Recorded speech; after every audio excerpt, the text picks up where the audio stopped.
Что важно знать о коррупции и мафии в Кыргызстане? Это свои люди на местах. Они закрывают глаза на преступления и активно сами участвуют в них.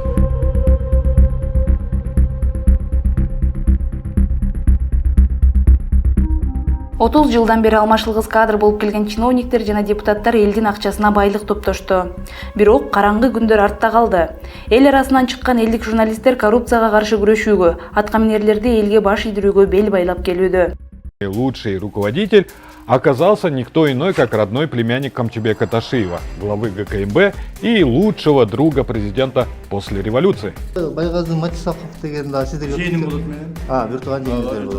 Как в свои 31 год возглавит один из крупных нефтеперерабатывающих заводов Кыргызстана? Заранее скажу, это родственник Камчыбека Ташиева. В этом выпуске мы озвучим имена земляков и родственников Садыра Джапарова, назначенных на новые должности после того, как он стал президентом. И что же получается? Компания дочери Тюменбаева выигрывает тендеры у фирмы Гознак, а уже эта компания выигрывает тендер на $500 миллиарда у госучреждения УНА, а Турузбек Тюменбаев там директор. Албетте бул демилге чиновниктерге жана саясатчыларга жаккан жок. Алгач журналисттерди шантаж кылууга, каралоого, кийинчерээк куугун туктап, сары изине чөп салпаңдый башташты.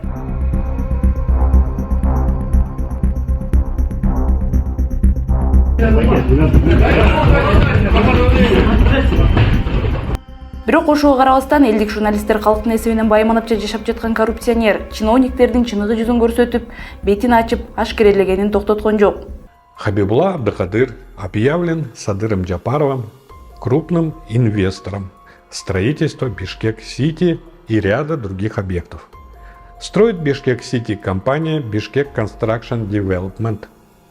В учредителях компания Хабибуллы Абдыкадыра Hyper Partners. В совладельцах также компания друга сына президента Аргена Кадырбекова Мегаконстракт.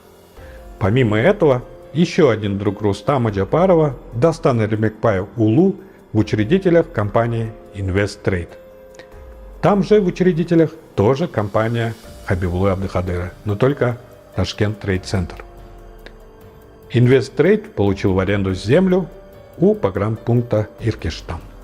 Эми болсо депутаттар элдин үнү болуп келген журналисттердин кутулуунун жаңы ыкмасына өтүштү. 25 октябрда Жогорку Кеңеш чет элдик өкүлдөр жөнүндө мыйзам долбоорун биринчи окууда кабыл алды. Нурланбек Шакиев жаңы мыйзам долбоору бейөкмөт уюмдардын ишмерлигине коркунуч алып келбейт. Мыйзамдын талаптары отчеттуулукка гана тиешелүү. Эч кандай тыюу салуу же кысым көрсөтүү каралган эмес деген пикирин билдирди.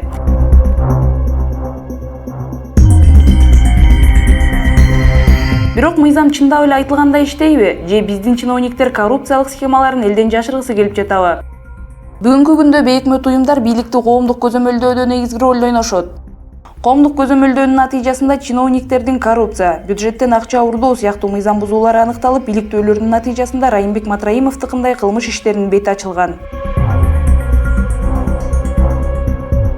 Бул мыйзам кабыл алынса, элдин үнү болгон элдик журналисттер жана коом 10 жылга чейин эркинен ажыратылат же айып пул салынат. Эгер бирөө адам өлтүрсө 8 жылга камалат. Ал эми журналисттер коррупционерлерди ашкерелесе 10 жылга эркинен ажыратылмакчы. Иш аткаруучулар ошол жоопкерчиликти сезип, темирди тартипти сактап, биздин мамлекетибиздин экономикалык социалдык акыбалын өнүгүшүнө салым кошсун деген максатта ошол айкын ачыктыкты, темирдей тартипти, жоопкерчиликти, анан мамлекеттин коопсуздугуна кам көрүү багытында иштелип чыккан мыйзам болуп эсептелет. Ошентип бул күрөштө дагы эл утулуп, коррупционерлер жеңүүчү болуп чыгабы? Сиздер менен Темиров Лайф жана Айтай ТС командасы болду.